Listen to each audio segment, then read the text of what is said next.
తెలంగాణలో మొట్టమొదటి factory outlet Mukunda jewellers త్వరలో జూబ్లీహిల్స్ లో గ్రాండ్ ఓపెనింగ్. అన్ని బంగారు ఆభరణాలపై VA 2-12% మాత్రమే. త్వరపడండి.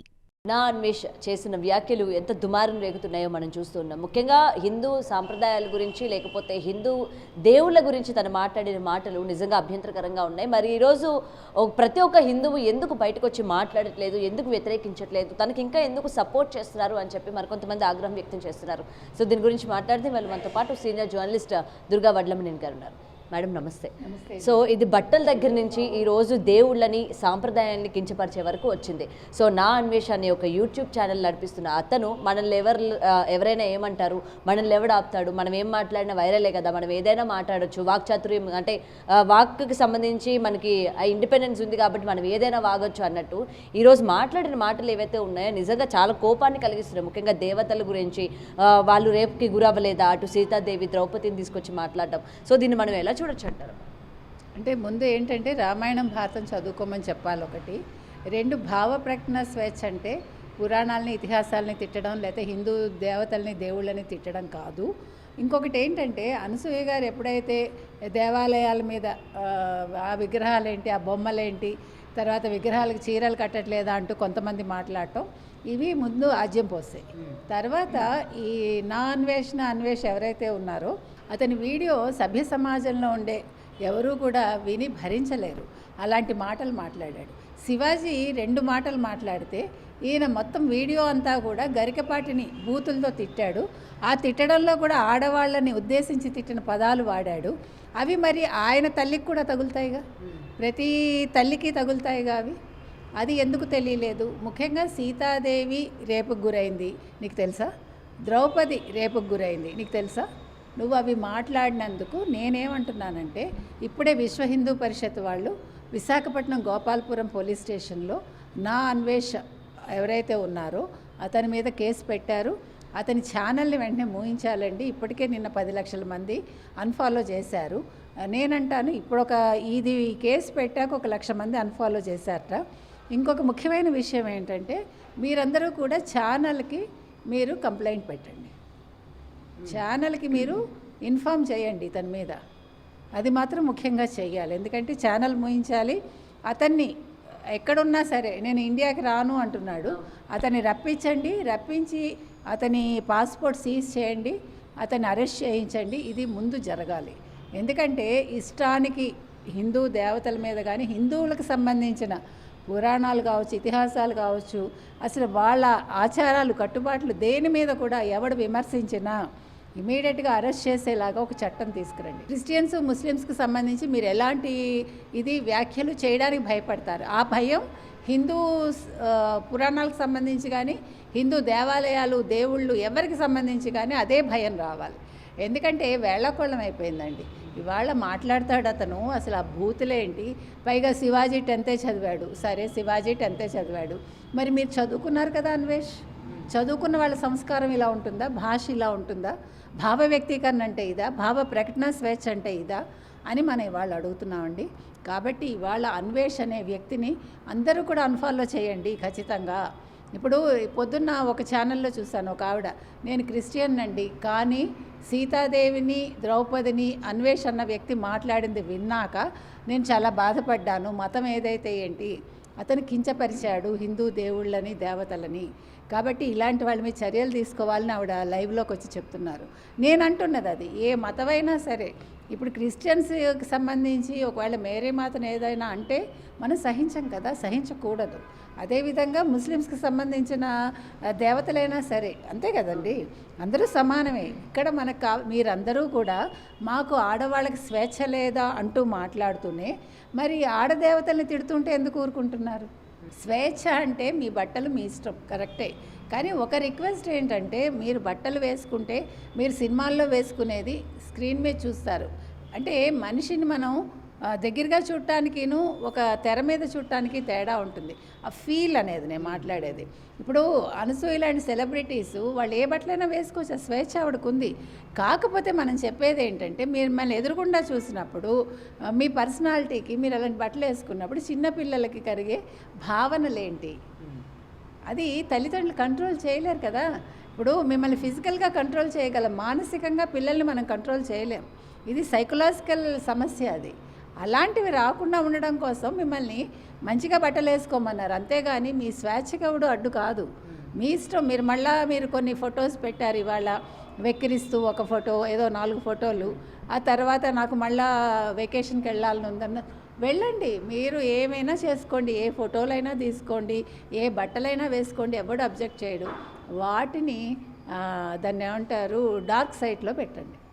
దయచేసి పబ్లిక్ డొమైన్లో పెట్టద్దు. చిన్నపిల్లల్ని తల్లిదండ్రులు కంట్రోల్ చేయలేరు. వాళ్ళు ఉద్యోగాలు చేసుకుంటారా, ఇళ్ళు గడుపుకుంటారా, పిల్లల్ని కంట్రోల్ చేసుకుంటారా, మీకంటే డబ్బులు ఉన్నాయి కానీ వాళ్ళకి లేవు. నిన్న నాగబాబు గారు రక్షణ పెట్టుకోండి అన్నారు. రక్షణ ఎవరు పెట్టుకుంటారు? అందరికీ డబ్బులు ఉంటాయా? మీకంటే డబ్బులు ఉన్నాయి. సెలబ్రిటీసు, రాజకీయాల్లో ఉండే ఆడవాళ్ళు, సినిమాల్లో పనిచేసే ఆడవాళ్ళు, చిన్నపిల్లలు రక్షణ పెట్టుకోండి అన్నారు. మీరు చెప్పిన 3 పెట్టుకోగలరు, వాళ్ళకి డబ్బులు ఉంటాయి. కానీ మామూలు మధ్యతరగతి కుటుంబాలకు చెందిన పిల్లలకి రక్షణ ఎవరిస్తారు? మీరు తెచ్చిస్తారా? అందుకని ఈ బట్టలు వేసుకోమంటాం ఎందుకు, ఈ రక్షణ ఎందుకు? వేసుకోండి, ఏం జరిగితే అది జరుగుతుందని చెప్పండి. మళ్ళీ రక్షణ అనే పదం ఎందుకు తీసుకొచ్చారు? ఇప్పుడు దానికోసమే కదా అందరూ చెప్పేది. ఇప్పుడు శివాజీ చెప్పినా ఇంకొకళ్ళు చెప్పినా రక్షణ కోసమే చెప్తున్నారు. మళ్ళీ రక్షణ పెట్టుకోండి అంటే ఎవరు వస్తారు? తల్లి వస్తుందా, తండ్రి వస్తాడా, అన్న వస్తాడా? ఆ రక్షణ. ఇంకొక పోస్ట్ కూడా పెట్టడం జరిగింది. హీరో విజయ్ తలపతి ఏదైతే ఉన్నారో ఫ్యాన్స్ అందరూ తోపులాట జరిగి ఆయన పడిపోయి మళ్ళీ తర్వాత తీసుకువెళ్ళడం, అది విజువల్ ఏదైతే ఉందో దాన్ని పెట్టి, అంటే అప్పుడు నిధికి జరిగింది, ఇప్పుడు జరిగింది అంటే డ్రెస్ విషయాలోనే ఆ రోజు నేను అమ్మాయికి జరిగింది కాబట్టి దాన్ని ఉద్దేశిస్తూ ఆడపిల్లలు జాగ్రత్తగా ఉండండి అని శివాజీ గారు చెప్పారు.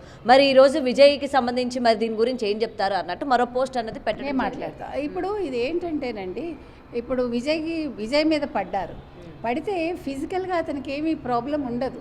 అంటే దెబ్బలు తగిలితే తప్ప, ఇప్పుడు ఎవడో ఒక మగపిల్లాడు వచ్చి ముట్టుకుంటే బాధ ఉండదు. కానీ మిమ్మల్ని, నన్ను, లేదు ఒక సెలబ్రిటీని ముట్టుకున్నప్పుడు మగవాళ్ళు వచ్చి మన మీద పడితే ఆ బాధ వేరు.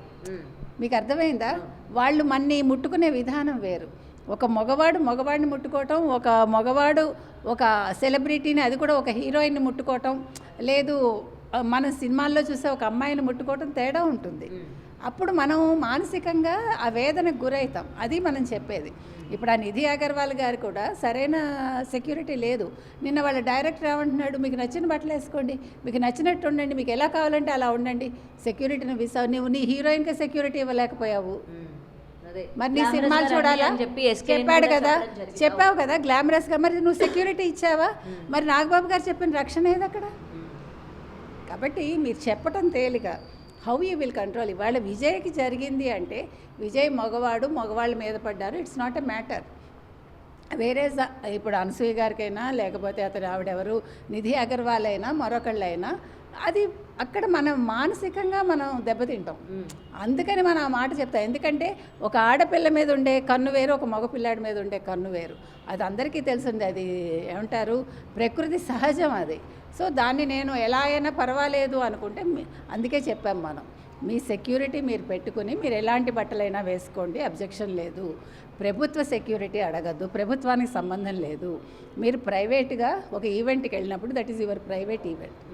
ప్రభుత్వ ఈవెంట్కి మీరు వచ్చినప్పుడు అప్పుడు మీకు రక్షణ కల్పించాల్సిన బాధ్యత ప్రభుత్వం ఉంది. అంతే చెప్తాను. అండ్ అన్వేష్ విషయానికి వచ్చేసరికి, అంటే హిందువుల్లో ఉన్న ఆడవాళ్ళు మాత్రమే ఎక్కువగా రేపులకి గురవుతూ ఉన్నారు. సో కాల్డ్ క్రిస్టియానిటీ ఉన్న ఆడవాళ్ళు మాత్రమే సంరక్షణగా ఉంటున్నారు, అంటే రక్షణగా ఉంటున్నారు, ఎటువంటి రేప్ కానీ దేనికి గురవ్వకుండా ఉంటున్నారు అని చెప్పి ఇక్కడ అంటే మతాలను తీసుకొచ్చి మాట్లాడడం జరిగింది. ఆయన చెప్పింది ఆయన్నే కాంట్రడిక్ట్ చేసుకుంటున్నారు. ఎందుకంటే హిందువులే అందరినీ రేప్ చేస్తున్నారు, హిందువుల్ని రేప్ చేస్తున్నారట, క్రిస్టియన్స్ని చేస్తున్నారట, ముస్లిమ్స్ని చేస్తున్నారట. ఇప్పుడు ముస్లిమ్స్ని ఎవరు చేశారు, క్రిస్టియన్స్ని ఎవరు చేశారు, హిందువుల్ని ఎవరు చేశారు, ఆ నెంబర్ ఇవ్వమనండి, అసలు మొత్తం ఆ డీటెయిల్స్ ఇవ్వమనండి. మీరు ఒక స్టేట్మెంట్ ఇచ్చినప్పుడు వివరాలు ఇవ్వాలి. నెక్స్ట్, ఇప్పుడు ముస్లిమ్స్లో కూడా రేప్స్ జరుగుతాయేమో మనకు తెలియదు. వాళ్ళు బురకాలు వేసుకుంటారు, సెక్యూర్డ్గా ఉంటారు. కానీ ఇప్పుడు వాళ్ళు బురకాలు వేసుకున్నందుకు ఈ సోకాళ్ళు వాళ్ళు ఎవరు కూడా మీరు వేసుకోకండి అని చెప్పట్లేదుగా. మరి ఎందుకు చెప్పట్లేదు? మాలాగే స్వేచ్ఛగా ఉండండి అని ముస్లిమ్స్ అమ్మాయిలకు కూడా స్వేచ్ఛ కావాలి కదా, మరి ఎందుకు వీళ్ళు చెప్పట్లేదు? ఓన్లీ హిందువుల మీదే మీరు ఎందుకు మాట్లాడుతున్నారు? హిందూ అమ్మాయిలే మాట్లాడుతున్నారు, హిందువులకు సంబంధించే మాట్లాడుతున్నారు, హిందూ దేవతల గురించే మాట్లాడుతున్నారు. ఈ వివక్ష ఏంటి? మరి అమ్మాయిలు అన్నప్పుడు అందరూ ఒకటే, సామాజిక ఏమంటారు వేత్తలైనా లేదంటే ఫెమినిస్టులైనా ఇంకొకళ్ళైనా కూడా మీరందరూ కూడా మీ కట్టుబట్టు మీరు సంప్రదాయబద్ధంగానే ఉంటుంది ఒకటి. రెండోది మీరందరూ కూడా హిందూ ఆడపిల్లలకు చెప్తున్నారు తప్ప మీరు ముస్లిం ఆడపిల్లలకి ఎందుకు చెప్పట్లేదు? మీరు బుర్ఖాలు తీసేయండి, మీకు స్వేచ్ఛ ఉంది అని ఎందుకు చెప్పట్లేదు? మరి మీకు ఎందుకు ఆ భయం? వీళ్ళంటే లోకువా, హిందువులంటే లోకువా, మిగతా మతాల వాళ్ళంటే భయమా మీకు? దాని మీద కూడా ఆన్సర్ చెప్పమానండి. ఏది ఏమైనా ఇక్కడ ఇవాళ అన్వేష్ అనేవాడు మాట్లాడిన దానికి అతన్ని మీరు ఇండియా తీసుకురండి, అరెస్ట్ చేయండి, అతని ఛానల్ని అన్ఫాలో చేయండి, అతని ఛానల్కి రిపోర్ట్ చేయండి, అది మాత్రం మనం చెప్తాము. ఖచ్చితంగా అతను అరెస్ట్ అవ్వాలి.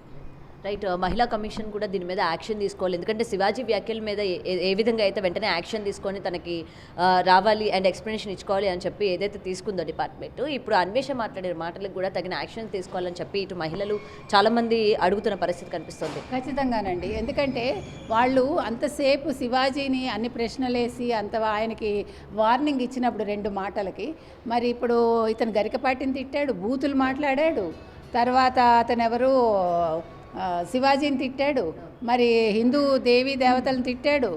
వీటి మీద మరి ఇవాళ వాళ్ళు సుమోటోగా ఎంతసేపు అతన్ని ప్రశ్నిస్తారు, ఏ శిక్ష వేస్తారు అనేది చూడాలి. ఖచ్చితంగా ఇవాళ మహిళా కమిషన్ మీద ఈ బాధ్యత ఉందండి. And madam, last and final, అసలు ఈ వివాదం అన్నది సారీతోనే సద్దుమణిగా అయిపోతుంది అనుకుంటున్న టైంలోని ఎక్కడ కూడా ఇది రోజు రోజుకి పెరుగుతున్న పరిస్థితే కనిపిస్తుంది. కానీ ఇందులోని బట్టల విషయం పక్కన పెట్టి దేవుళ్ళని, వాళ్ళని, వీళ్ళని, మతాలని ఇట్లా తీసుకొచ్చి ఇంకా దీన్ని ప్రొలాంగ్ చేసే ప్రయత్నమే చేస్తున్నారు. కానీ ఇది ఎక్కడ కూడా ఆగే ప్రయత్నం చేయట్లేదు. అయితే మెయిన్గా ఇది ఆపే ప్రయత్నం చేయాలని లేదా, లేకపోతే ఎందుకు ఇంత వివాదం ముదురుతుందంటే ఏం చెప్తారు? అది యాక్చువల్గా ఆయన సారీ చెప్పినప్పుడు అనసూయ గారు కూడా దాన్ని వదిలేసి ఉంటే వేరేగా ఉండేది. ఆవిడ ఎప్పుడైతే దేవాలయాలు, బొమ్మలు అవి తీసుకొచ్చారో అక్కడి నుంచి దాని విధానం పంథా మారింది. సో తర్వాత ఎవరికి వాళ్ళు ఎన్కాష్ చేసుకోవాలని చూస్తున్నారు. అక్కడ జరిగింది మొత్తం. సో దీన్ని ఎక్కడో ఒక చోట తెరపడాలి. కాబట్టి ఇప్పుడు అన్వేష్ అనేవాడు అరెస్ట్ అయితే దీనికి ఒక ముగింపు వస్తుందా చూద్దాం మనం. రైట్.